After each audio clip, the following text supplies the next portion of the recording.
안녕하세요, 얀쯔예요. 저는 네덜란드에 살고 있는 간호사입니다. 한국에서 대학교를 나온 제가 어쩌다가 네덜란드에 취업하게 되었을까요? 그리고 여러 나라 중 왜 하필 네덜란드에 오게 되었을까요? 오늘은 제가 네덜란드에 오게 된 계기에 대해서 한번 나눠보려고 해요.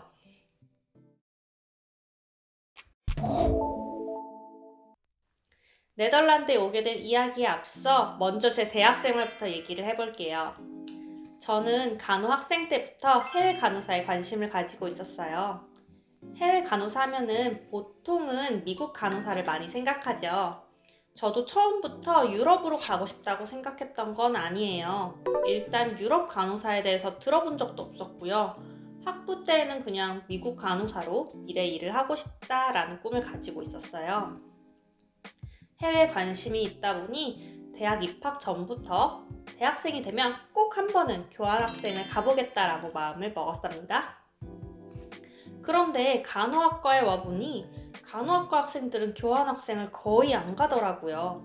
보통 졸업까지 이수해야 되는 전공 학점수가 엄청 많은데 교환학교에서 전공 학점 이수가 안 된대요. 학교마다 차이는 있겠지만 아마 거의 안 될 거예요. 그리고 간호학과는 학과 과정이 1년 단위로 이렇게 짜여져서요. 한 학기 6개월만 이렇게 미루는 게 불가능하거든요. 휴학 없이 한 큐 이렇게 쭉 가든지 중간에 쉴 거면 1년을 통째로 건너뛰어야 돼요. 그래서 저는 학교를 1년 휴학한다는 생각으로, 아니 그냥 학교를 1년 더 다닌다는 셈 치고 교환학생을 다녀온 건데요. 간호학과에서는 3학년, 4학년 때 이때 병원 실습을 다니게 되는데요. 입학하자마자 실습 다니면 헬이다, 엄청 힘들다, 그때까지 즐겨둬라 이런 말을 하도 많이 듣다 보니까 3학년 마치고 그러니까 실습 1년 하고 그 다음 4학년 시작하기 전에 교환학생을 닿으면 좋겠다 이렇게 계획을 세웠어요. 그래서 간호학과 3학년을 마치고 1년간 교환학생을 다녀오게 됩니다.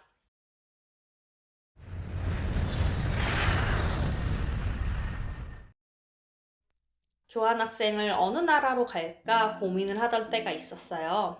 만약에 내가 정말 원하는 대로 다 잘 풀려서 미래에 미국에서 일을 하게 된다면 거기서 정착하려면 또 이제 고생을 하고 바쁠 테니까 유럽은 평생 내가 가볼 기회가 없겠네. 그럼 교환학생은 유럽으로 가고 싶다라고 생각을 했던 거죠.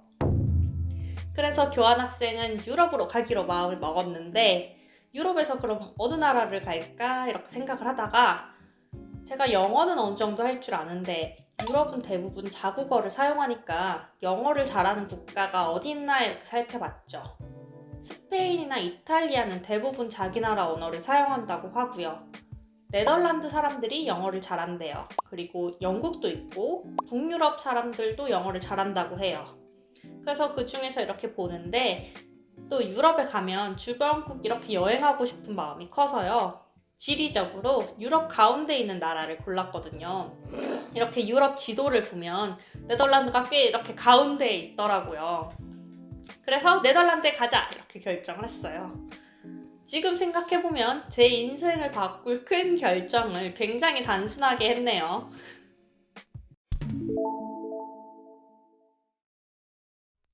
아니 그래서 유럽에 왔더니 네덜란드나 독일 사람들이 너 우리나라 왜 왔어? 이렇게 물어봐요. 약간 우리 선진국 그래서 왔지? 이런 느낌으로 물어보더거든요. 약간 무시하는 듯이. 저는 그래가지고 나 그냥 유럽 여행도 할 겸 왔는데 유럽 지도를 보니까 너네 나라 가운데 있더라. 그래서 왔어. 라고 대답을 했어요. 그러면 아까 질문한 사람이 엄청 뻘쭘해 하더라고요. 맞아요. 사실 그때는 유럽에서 평생 살 계획으로 온 것도 아니고 그냥 1년 지낸다라는 마음이었어요. 네덜란드라는 나라도 독일이라는 나라도 제가 잘 몰랐고요. 그런데 와보니까 여기서 살고 싶더라고요. 한국에서 출발할 당시에는 1년 동안 네덜란드로 가기로 결정을 했었는데 이제 네덜란드에서 한 학기 지내다 보니까 다른 경험도 더 많이 해보고 싶다는 생각에 네덜란드에서 한 학기, 그 다음 한 학기는 독일에서 지내기로 결정을 했어요.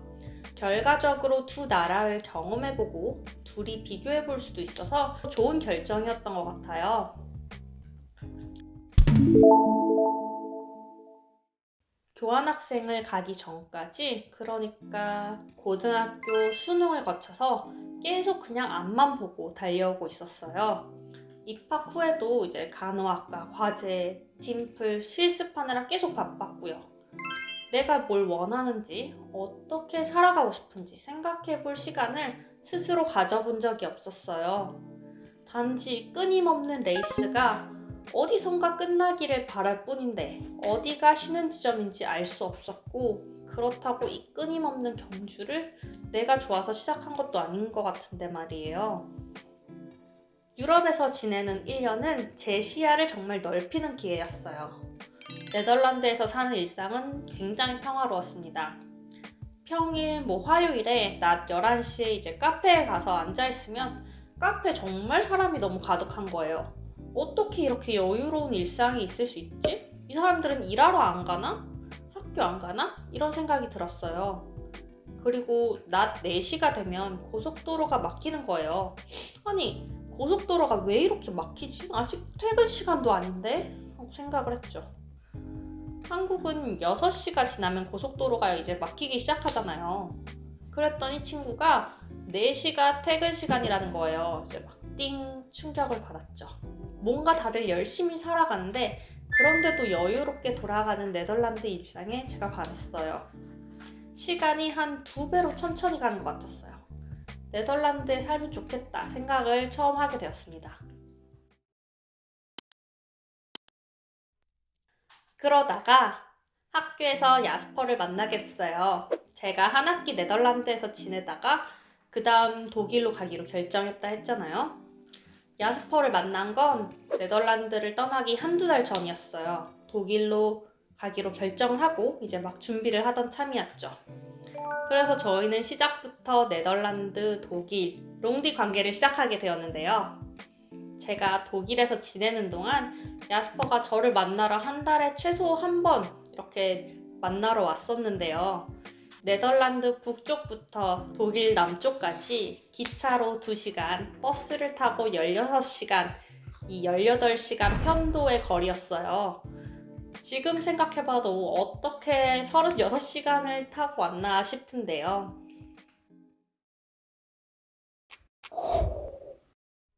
제가 독일에 지내면서 이제 또 독일은 어떤가 이렇게 분위기를 살펴봤어요.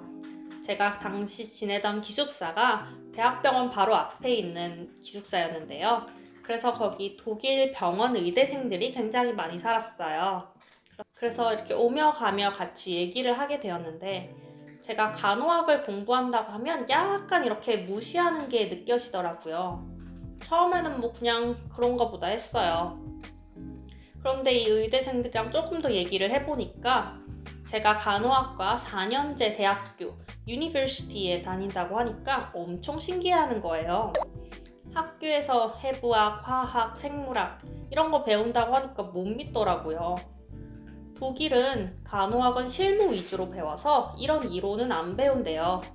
거의 2년, 3년제라고 하더라고요. 독일에서 간호사에게 처방권은 당연히 없고 IV 라인도 안 잡는데요. 그건 다 의사 일이라고 하더라고요. 그때 제가 생각했던 게 간호사 지위가 독일은 한국에 비해 좀 낮은가 보구나 이런 생각을 했어요. 저는 그때 독일 의대생들한테 카더라로 들은 정보이긴 한데요. 왠지 그런 얘기를 들어서인지 독일 간호사로는 제 마음 기울지 않았던 것 같아요.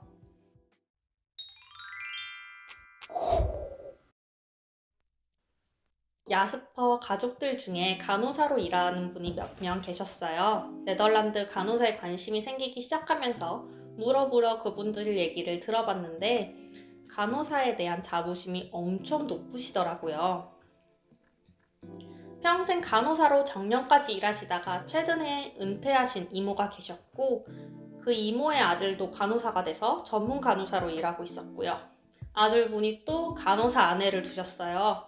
완전 간호사 집안이죠. 근데 모두들 직업에 대한 자부심이 엄청 높고 간호사로서 삶의 만족도도 굉장히 좋았어요. 무엇이 그들을 삶에 만족하는 간호사로 만들었을까? 너무 궁금한 거예요. 간호사로서 나는 항상 퇴사를 외쳐왔는데 네덜란드에는 어떤 비밀이 숨겨져 있을까? 행복한 간호사의 모습을 저는 이 이모와 아들 가족 모습에서 보았습니다. 나도 행복한 간호사로 살고 싶다. 나도 내 일에 자부심 느끼면서 만족스러운 삶을 사는 간호사가 되고 싶다라는 생각을 했어요. 그리고 조금 더 진지하게 네덜란드 취업에 대해서 고민했습니다. 유럽에서 한국으로 돌아와서 남아있는 졸업을 마치고 병원에 취업하면서 계속 남자친구와 롱디 관계를 하게 됐어요.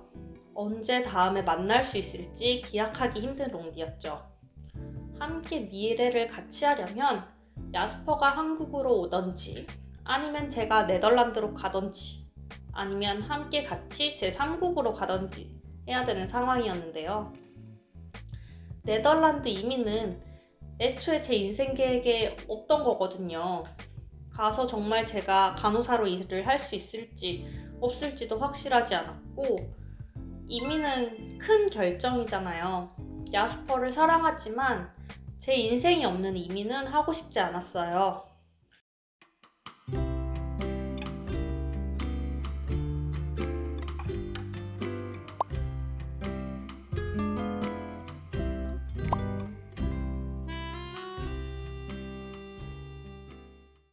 이렇게 오랜 고민을 하던 차에 이제 제가 병원에 취업을 하고 퇴원과 비인간적인 업무 시간 등 힘든 병원 생활이 이어졌어요.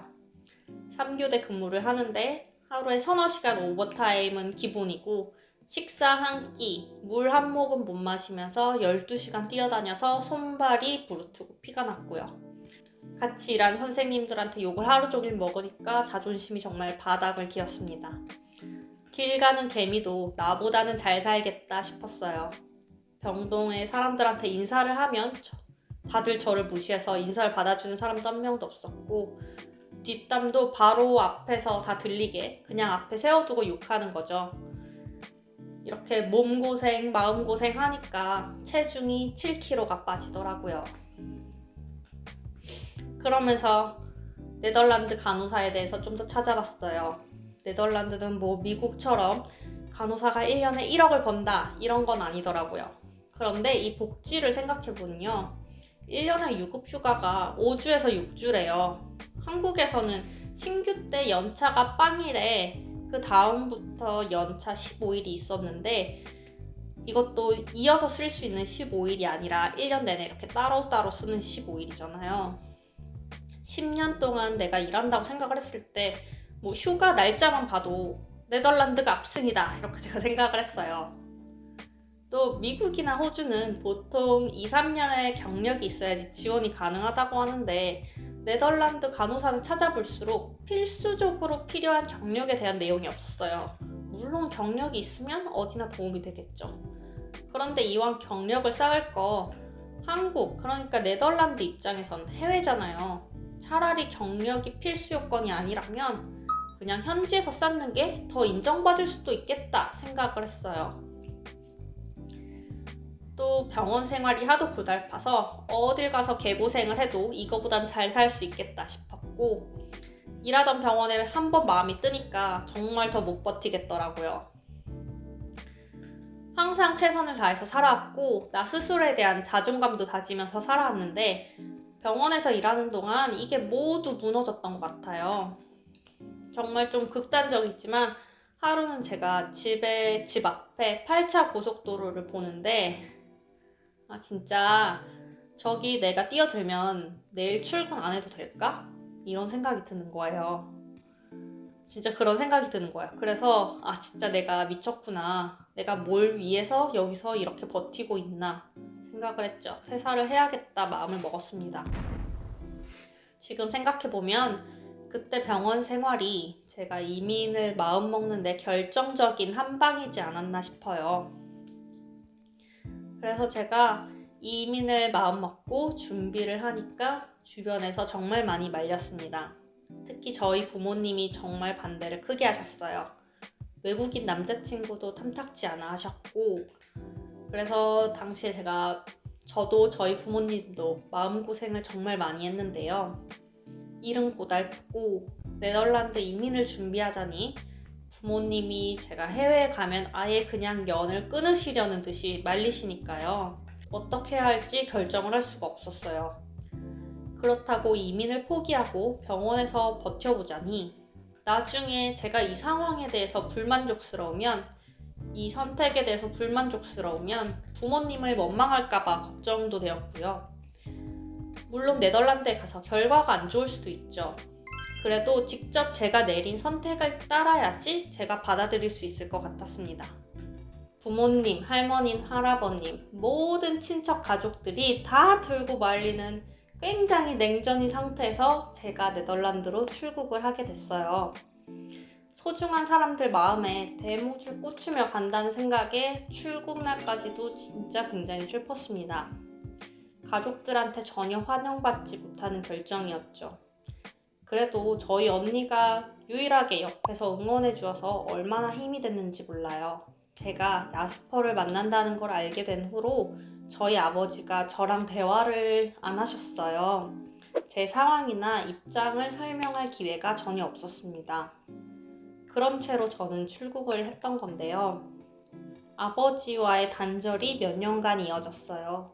정말 속상했고 지금 생각해도 너무 힘들었던 것 같아요. 우리 가족이 야스퍼를 받아들이지 못하는 모습도 야스퍼한테 정말 미안했고요. 야스퍼 부모님들은 저를 처음 봤을 때부터 정말 아껴주셨거든요.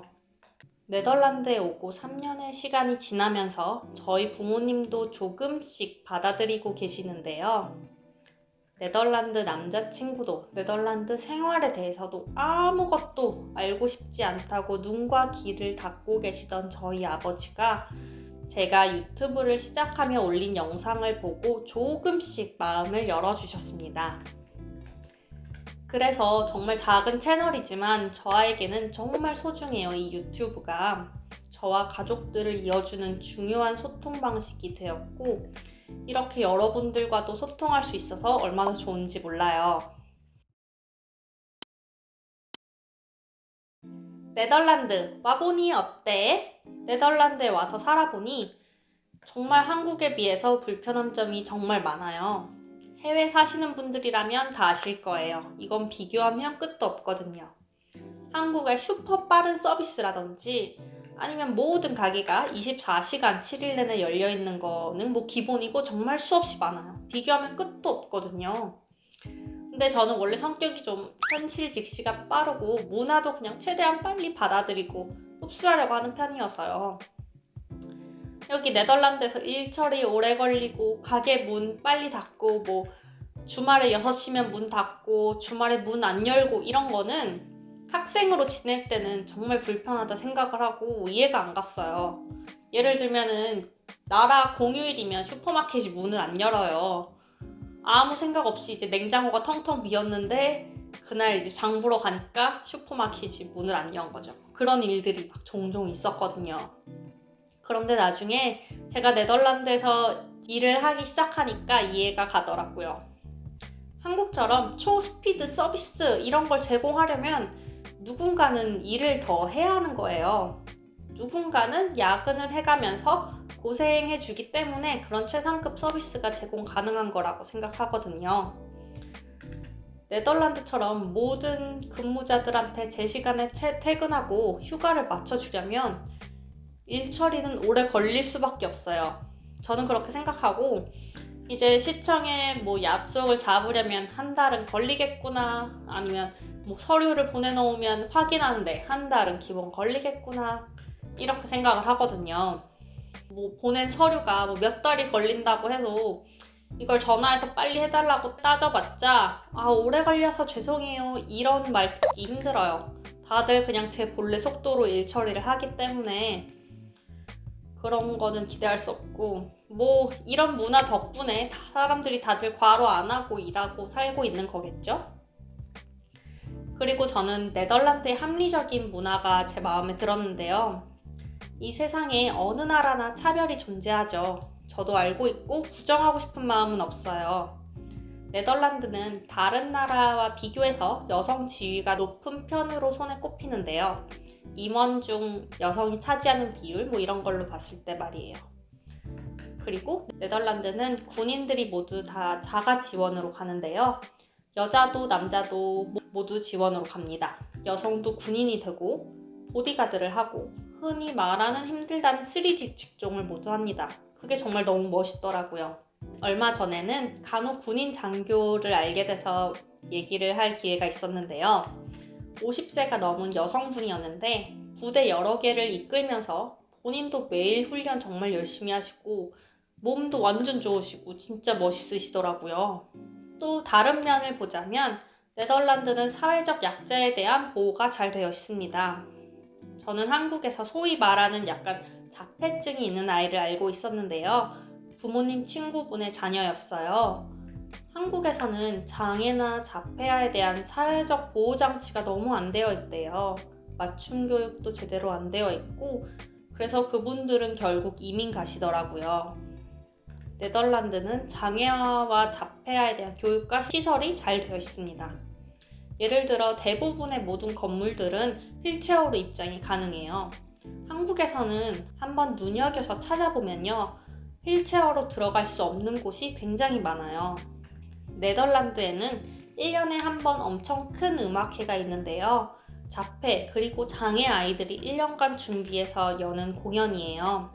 저는 이 영상을 인터넷으로 보게 되었는데 솔직히 음악 자체는 보통 공연이랑 그냥 비교할 수 없는, 약간 이렇게 말하기 미안하지만 박자 안 맞는 그런 수준이었는데요.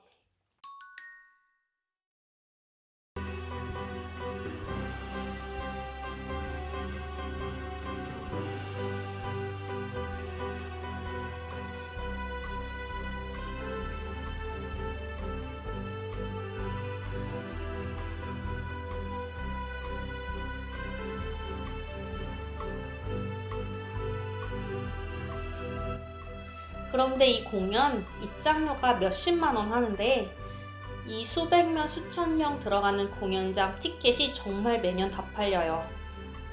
이 공연을 이렇게 높은 가치로 쳐서 보러 오는 사람들이 많다는 거에 저는 놀랐고요.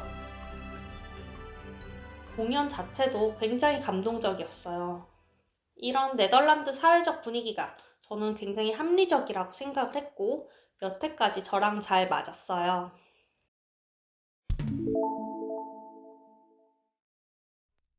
오늘은 제가 여러 나라 중 왜 네덜란드를 선택하게 되었는지, 네덜란드에 이민 오기까지 제가 고민했던 점들에 대해서 나눠봤어요. 교환학생 시절, 네덜란드에 살고 싶다라는 이런 간단한 마음을 먹은 것에서 시작해서 한국에서 병원을 퇴사를 하고 이민을 결정하기까지 여러 고민과 마음고생했던 거에 대해서 조금 나눠봤는데요. 그래도 그때 내 자신의 결정을 따르기를 잘했다고 생각해요. 혹시 다른 사람의 의견과 반응을 듣느라 내 마음의 소리를 못 듣고 있었던 적은 없으신가요? 내 스스로의 결정을 따랐을 때 가장 만족스럽고 가장 큰 성취감을 얻을 수 있지 않나 생각합니다. 혹여 원하는 결과가 나오지 않더라도 이를 빨리 수긍하고 그곳에서 배울 점을 찾아 또 성장할 수 있고요. 분명 주변에서 이런저런 소리 하면 당연히 신경 쓰여요. 그러다 보면 내가 원하는 게 뭐였는지 헷갈리는 일이 종종 생겨요. 남의 의견을 듣고 그거에 따라서 선택을 하면 잘 되면 다행이고요. 근데 잘 안 되면 그냥 내가 처음 생각했던 대로 할 걸 이렇게 후회를 하고 더 나아가서 저 사람이 나한테 괜히 이런 말을 해서 이렇게 다른 사람을 탓하게 됩니다. 주변에서 어떤 얘기를 하던지 결국 진짜로 선택은 내가 한 거고요. 그 결과에 대한 책임도 본인 몫입니다. 오늘 하루 다른 사람들의 눈치를 보여 내 마음의 소리를 듣지 못한 일은 없었는지 한번 생각해 보시는 건 어떨까요? 오늘은 제가 네덜란드에 오게 된 이 이야기를 나눠봤는데요. 영상 봐주셔서 정말 감사합니다. 구독과 좋아요 잊지 마시고요. 그럼 저는 다음 영상으로 또 찾아올게요. 뿌이!